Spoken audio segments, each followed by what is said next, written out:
As hot as Pokemon has been for the last year, and where we are now compared to 20 years ago, we do need to remember that along the way, we do get drops and dips in Pokemon card prices. So today, what I want to talk about really affects different kinds of people within the hobby differently, whether you're a collector, an investor, or a flipper. And that topic is, do price drops in Pokemon card collecting actually matter? Are you ready for shredding?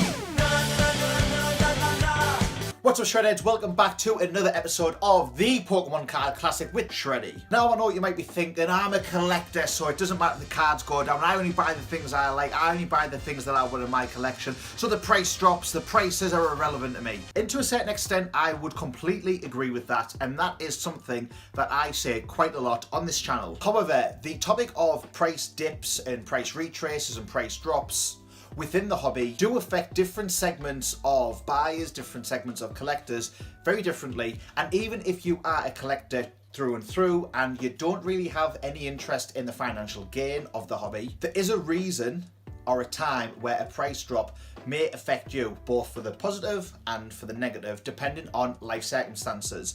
And we're going to break that down in today's video. Short-term price drops in Pokemon, who do they affect the most? Well, I would say that they affect two kinds of people in the hobby. Those are flippers, who only buy to make profits, and secondly, anybody in the hobby who is overstretching on their budget. Whether you're a scalper, a investor, a collector, a flipper, it honestly doesn't matter. That second column, if you're overstretching on your budget, you may find that price drops in Pokemon actually do affect you more than what you might think.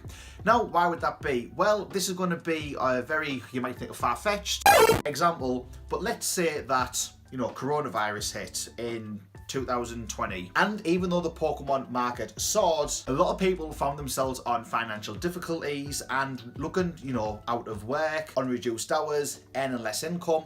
People were needing to find other ways of making money, and what a lot of people do in that scenario when they don't have much money in their savings is selling off things that they no longer use. Now, let's say that something happens to you, whether it's a boiler breakdown, a car breakdown, an unexpected bill that lands on your lap, and that might be for £1,000, £2,000, £5,000, whatever it might be, something that you didn't plan for.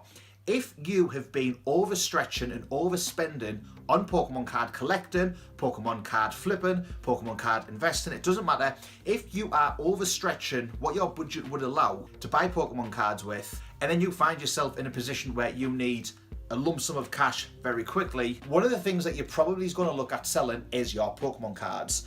If you ever find yourself in this position, then obviously a Pokemon market dip is going to affect you very negatively. Now, for some of you guys who have had cards from, you know, a bit like me, from way back, even if the market dips, you're still going to be selling those cards on for a lot more than what you ever paid for them. So while you're technically not losing money, it does suck when you see a card selling for, let's take base set Charizard PSA 9 in October of 2020. They were selling for over £4,000 in the UK. Not long later, the cards were struggling to hit £2,000. They kind of recovered a little bit in early 2021, and it can be argued that that 4,000 price tag was, you know, never going to be sustainable. But it does suck to see that, you know, if you're selling cards for just a couple of weeks later than the peak prices, how much money you're potentially going to be losing out on, and how much cheaper you're going to have to sell those cards for, purely because you're in a situation where you need to raise that money. And if you didn't need to raise that money, you would just hold on to the cards, whether it's for a long-term investment for 5, 10 plus years, or whether it's part of your own personal collection for you just to keep and to enjoy for yourself. A situation like that absolutely sucks when you rely on selling cards earlier than what you would have wanted to. So how do we get around this? Well, I am not a financial advisor and I am not a life coach or anything like that. But for me, this is a kind of a common sense approach, which I hope you guys can maybe take and apply to yourself if you haven't done so already. Just keep that Pokemon card spending in check. It's as simple as that. There's a couple of ways to do this. You can either budget a certain amount each month to spend on Pokemon cards, whether that's buying the latest sets and opening booster packs, whether it's buying single cards, job lots on eBay, whatever it might be. Whether you allow a set amount each month and you don't spend that, so you kind of let a little side pot build up for a bigger purchase coming up. However you want to do it, budgeting. And that budget, of course, needs to be a set amount each month that falls within your disposable income that you're happy to either spend or waste on Pokemon cards. And when I say waste, I mean opening stuff like this and pulling absolute trash. And this kind of goes for life in general, not just, Pokemon card spending or Pokemon card collecting, but if you're able to, get a better grip on your finances, as in, what am I spending each month? What are my essentials? So what are my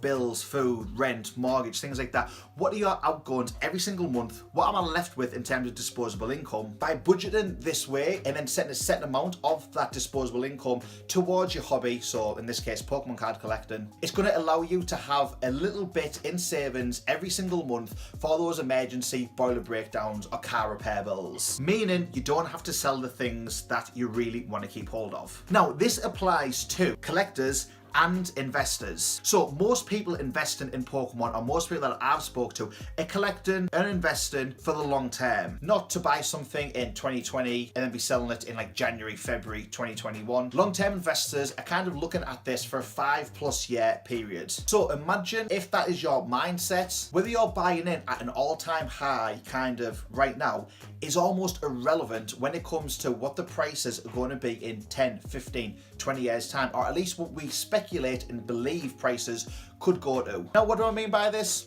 Well, for me, I think in 20 years from now, all Pokemon card prices are going to be way higher than what they are now. Just like Pokemon card prices are in 2021, way higher than what they were back in 2001. So if I'm buying a PSA 9 Charizard for £1,000 or £4,000, for the Americans out there, you can just go to Google and do a little currency translation. If my true goal is to kind of not be worried about what these prices are going to be until 15 years from now, then whether I'm paying all-time highs or lower prices, it's almost irrelevant. Now, don't go into the comments and be, "Ooh, but Shreddy, paying over the ant is only the bad thing." Of course, we always want to get the best deal possible. But I've done this so many times when buying into cryptocurrency. I try and time it to get, a deal, and the deal never comes. The price just kind of goes up and up and up, and then I've eventually paid, 10, 12, 15% more a couple of weeks down the line than what I could have bought it for when I was originally wanting to buy it. And it's one of those things where it's like a little bit short. Like in the short term, it makes perfect sense. Oh, well, I'll just wait to get a deal. But if you're thinking that these cards are going to be worth, 100, 200, 300 times more than what they are worth now, if not more, which some of these cards will be worth way more in 20 years time. Trying to time it and get, like the best deal or waiting for a dip in the market, if long-term investing is your goal, it's almost irrelevant, because once you've made that purchase, you're not going to be looking at those prices anymore for the next 10, 15, 20 years, so you don't have to worry about it. If you're an investor that kind of hasn't budgeted like we previously mentioned, and you find yourself buying cards at all-time highs in 2020, and then there's been a bit of a dip in 2021, and we did see this at the end of 2020,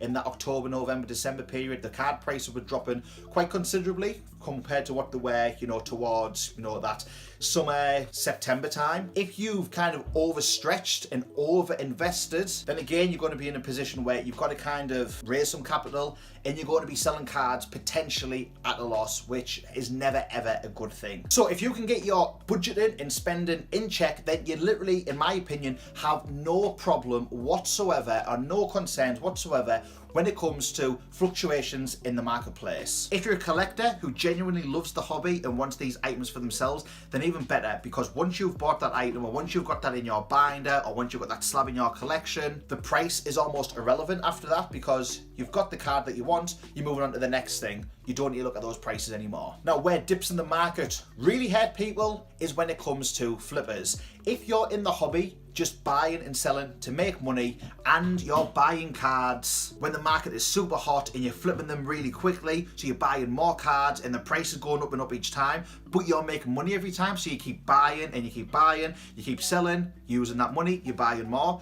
Then if we see a dip in the market, like we saw towards the end of 2020, let's say you've just been buying that Charizard card for over £4,000. By the time it's shipped to you, by the time you've got your product ready to sell on and list back on eBay, if there's been a sudden drop in the market, you're going to be out of pocket massively. And the way that a lot of flippers work, or at least the ones that I speak to over on Instagram, they don't have reels and reels of cash in the bank, because if they did, they would be buying these cards as an investment. That's what people tell me. So for a flipper, they're all about, you know, just making those quick gains, and there's nothing wrong with flipping at all. Flipping is a good way to make some money. It's a good side hustle, whether you want to, you know, have that money for your personal life, whether you want to take that money and put it back into the hobby, whatever you do with that, regardless, flipping is a good way to make money quite quickly. But those fluctuations in the market, now that is where flippers need to be over it, and that is where flippers need to be monitoring the market every single day.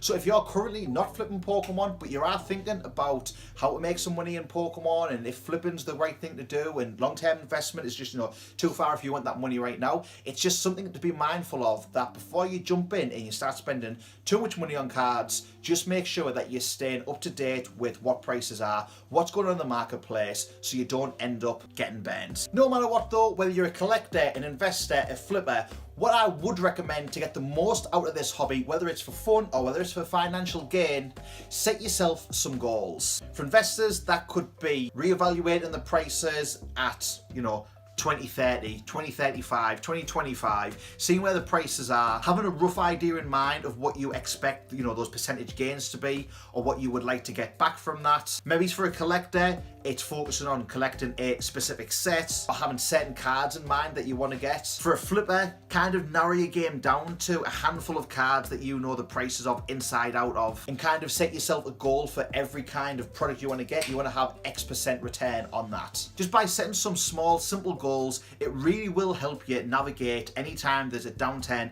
in the market. It will help you not get burned. It'll help you stay on track, whether it's to make money or just grow your collection. For me personally, any dips in the market don't really matter a great deal, because it's quite rare that I do sell things. I bought a couple of bits last year to flip because I saw a good opportunity with them, was able to do that to put back into funding some of the other items I was getting, and I kind of up traded to get some of the pieces in my collection.